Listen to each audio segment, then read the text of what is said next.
let's share one advice for future TEDx speakers. And Kathryn, what is your advice?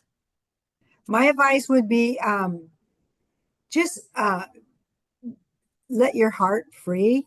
But also, my advice is what helped me was your coaching, but also I wrote my script first. And then once I wrote my script, I threw that script away. Then I wrote an outline. And then once I was comfortable with my outline, I threw that away. And then I boiled it down to 10 words. And I don't know if you guys remember, but I was using my phone. I could see my 10 words up on my phone as I was using this as my prop. And just leave it to 10 words and then just keep talking. But just believing in yourself and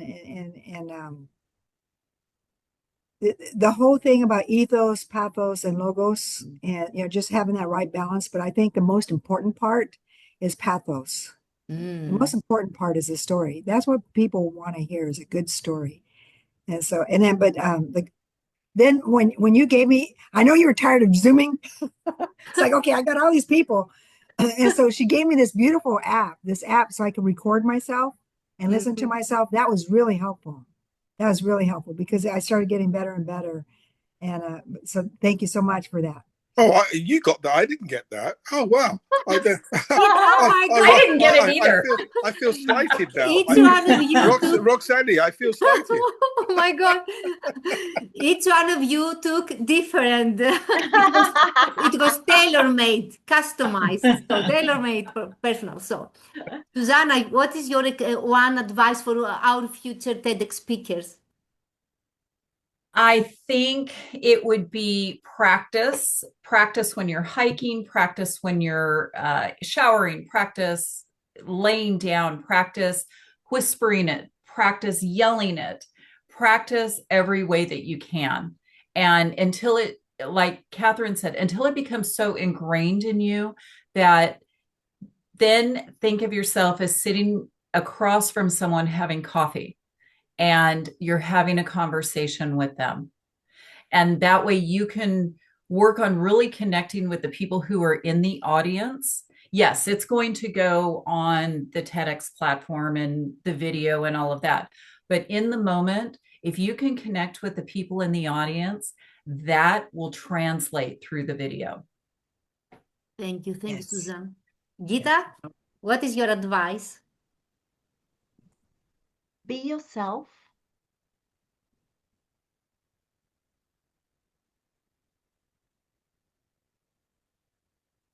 The perfect language, the flowery words, the kind of preciseness, the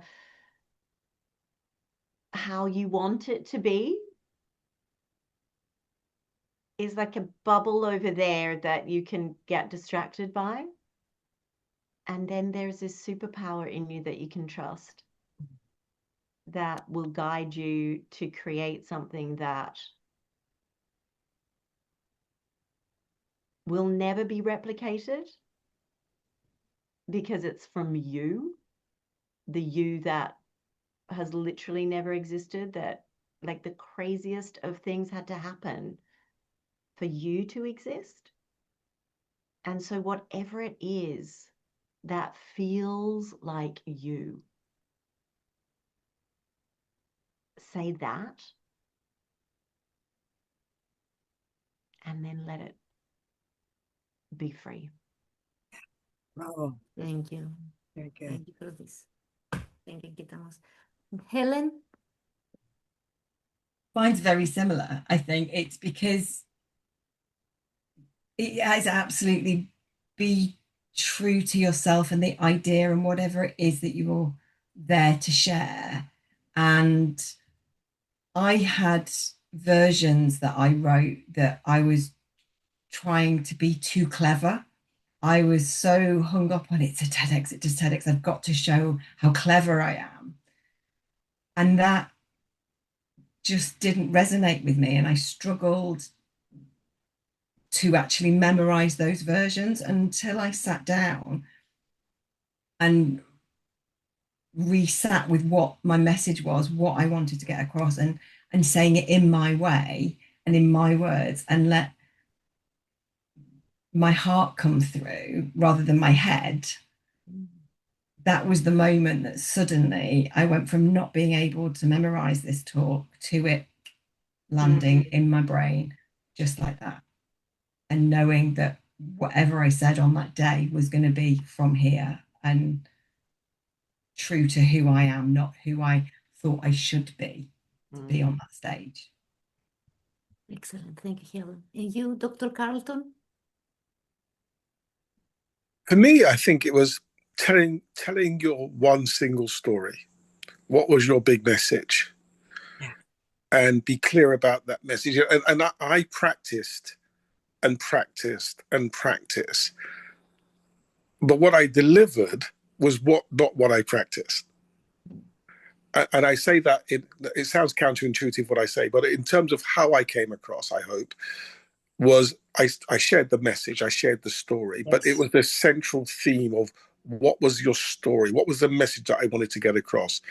And trying to practice the words in order, in sequence, was not necessary. It was, what is the key message that you're trying to deliver, and focus on that single thing. And I think that's what I took away from you as well. You know, what's your single message? What's that big idea of which is going to change a thought, a belief, a value, the way someone thinks about something? And what was this race paradox? What did that consist of? What did that look like? So it was sharing that message in a way that was authentic, which was real, that could resonate, and the power in telling a story, and my mother being included in that part of the story, was very authentic, and it was true. And then underpinning that with something that got people to think.